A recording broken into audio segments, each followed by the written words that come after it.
সুবহানাল্লাহ বান্দা যখন পড়ে, আলহামদুলিল্লাহ বান্দা যখন পড়ে, নবীজি বলেন আলহামদুলিল্লাহি তামলাউল মিজান।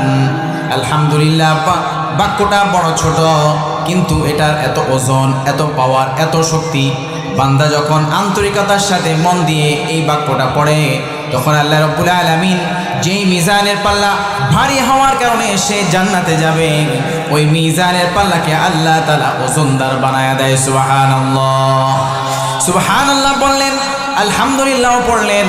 নবীজি বলেন সুবহানাল্লাহি ওয়ালহামদুলিল্লাহি তামলাআন। এই যে তোমরা সুবহানাল্লাহ পড়লে, আগে আলহামদুলিল্লাহ পড়লে, এই যে তোমার সুবহানাল্লাহ আলহামদুলিল্লাহ গুলো পড়ো, তোমরা কি জানো নাকি এগুলো কত ওজনদার?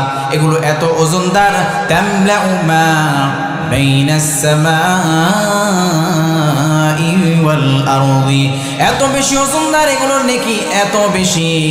আল্লাহ রাব্বুল আলামিন আসমান এবং জমিনের মধ্যবর্তী খালি জায়গাগুলো নেকি দিয়ে ভরপুর করে বান্দার আমলনামায় দিয়ে দেয়। সুবহানাল্লাহ। কিছু আমল আছে এগুলো আস্তে গোপনে করতে হবে।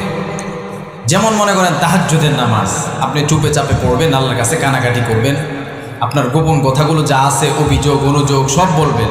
কিন্তু জামাতের নামাজ কি গোপনে পড়া যাবে নাকি? আপনি যতই লুকাইতে চান, মানুষকে 10 জনকে নিয়েই জামাতে পড়তে হবে, ঠিক কিনা বলেন?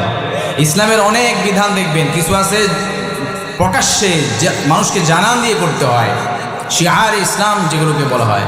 আবার কিছু আছে গোপনে বলবো। আমি তো গোপনেও জিকির করব, কিন্তু আমি কখনো কখনো যখন পরিবেশ কায়েম হয় তখন জোরে জোরেও বলবো।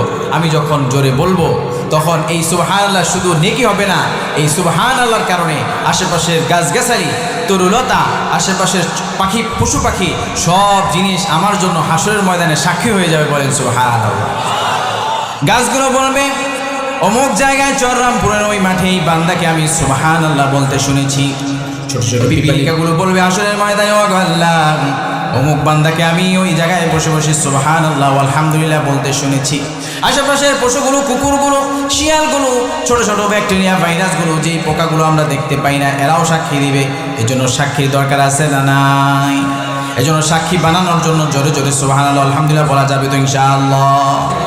হাদিসে কারিমায় নবী করিম সাল্লাল্লাহু আলাইহি ওয়াসাল্লাম বলেন ইন্নাল্লাহা সুবহানাহু ওয়া তাআলা ইয়াকুল, আল্লাহ রাব্বুল আলামিন ইরশাদ করেন আনা ইনদা যান্নি আবদি বি, বান্দা আমার ব্যাপারে যেই রকম ধারণা করে আমি আল্লাহ তাআলা তাকে ওই রকম নিয়ামত দান করি। ওয়া ইন যাকারানি ফি নাফসিহি যাকারতুহু ফি নাফসি, বান্দা যখন আমাকে মনে মনে মহাব্বত করে স্মরণ করে, কেউ জানে না মনের খবর, আল্লাহ ছাড়া কেউ জানে নাকি? কেউই জানে না। কে জানেন মনের খবর? কে জানেন? আল্লাহ তাআলা জানেন। মনে মনে স্মরণ করলো, রাস্তা দিয়ে হেঁটে যাচ্ছে, হঠাৎ করে সে আল্লাহকে স্মরণ করলো, গাছগাছালি তরুলতা দেখে বললো আল্লাহ তাআলা জমিনটাকে কত সুন্দরভাবে সাজিয়েছেন। এভাবে আল্লাহ তাআলাকে মনে মনে স্মরণ করলো। আল্লাহ রাব্বুল আলামিন বলেন যাকারতুহু ফি নাফসি, আমার বান্দা যখন আমাকে স্মরণ করে, আমি আল্লাহ রাব্বুল আলামিন স্বয়ং মনে মনে আমার বান্দাকে স্মরণ করি। সুবহানাল্লাহ। ওয়া ইন যাকারানি ফি মালাইন যাকারতুহু ফি মালাইন খায়রিম মিনহুম, আর বান্দা যখন জনসম্মুখে আমার গুণকীর্তন করে, আমার প্রশংসা করে, আমাকে স্মরণ করে, আমি আল্লাহ রাব্বুল আলামিনও তাকে তার চাইতে আরো উঁচু মহলে বড় বড় দামি দামি ফেরেশতাদের সামনে তাকে নিয়ে গর্ব করি। সুবহানাল্লাহ। ওয়া ইন তাকাররাবা ইলাইয়া শিবরান তাকাররাবতু ইলাইহি দিরা, বান্দা যখন আমাকে পাওয়ার জন্য 1 বিঘত পরিমাণ অগ্রসর হয়, আমি আল্লাহ রাব্বুল আলামিন তার দিকে 1 হাত অগ্রসর হই। সুবহানাল্লাহ। ওয়া ইন তাকাররাবা ইলাইয়া দিরাআন তাকাররাবতু ইলাইহি বা'আ, বান্দা যখন আমাকে পাওয়ার জন্য 1 হাত অগ্রসর হয়, আমি রব আল্লাহ স্বয়ং তার দিকে 2 হাত অগ্রসর হই। সুবহানাল্লাহ। ওয়া ইন্নাতানি ইয়ামশি আতাইতুহু হারওয়ালা, বান্দা যখন আমার আমাকে পাওয়ার জন্য তার গতিটা হয় হাঁটার গতি, হাঁটার গতিতে সে আসে, আমি আল্লাহ রাব্বুল আলামিন তাকে কাছে দেওয়ার জন্য দৌড়ায়া দৌড়ায়া তার দিয়ে আসি। সুবহানাল্লাহ। এই যে আপনারা আসছেন, এই যে মাহফিলে আসছেন, কদম ফেলে ফেলে আসছেন, প্রতি কদমে কদমে আল্লাহ তাআলা আপনার দিকে আরো দ্বিগুণ গতি দিয়েছেন, আগায় আসেন, বলেন না সুবহান।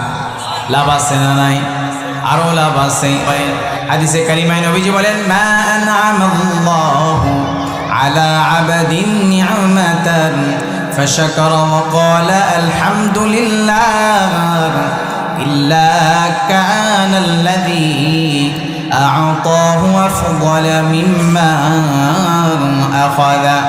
আমার বান্দা যখন আমার প্রশংসা করে আলহামদুলিল্লাহ পড়ে, আমি আল্লাহ রাব্বুল আলামিন তাকে যেই কারণে পড়েছে, কোনো একটা জিনিস হয়তো বা সে দুনিয়াতে পেয়েছে, কোনো একটা নিয়ামত সে লাভ করেছে, সেটা পেয়ে সে আমার দরবারে আলহামদুলিল্লাহ পড়েছে, আমি আল্লাহ রাব্বুল আলামিন তার চাইতে বহু গুণে উত্তম, বহু গুণে মর্যাদা সম্পন্ন, বহু গুণে বেশি ওজনদার নিয়ামত আল্লাহ রাব্বুল আলামিন আমি বান্দার জন্য বরাদ্দ করে দেই। সুবহানাল্লাহ।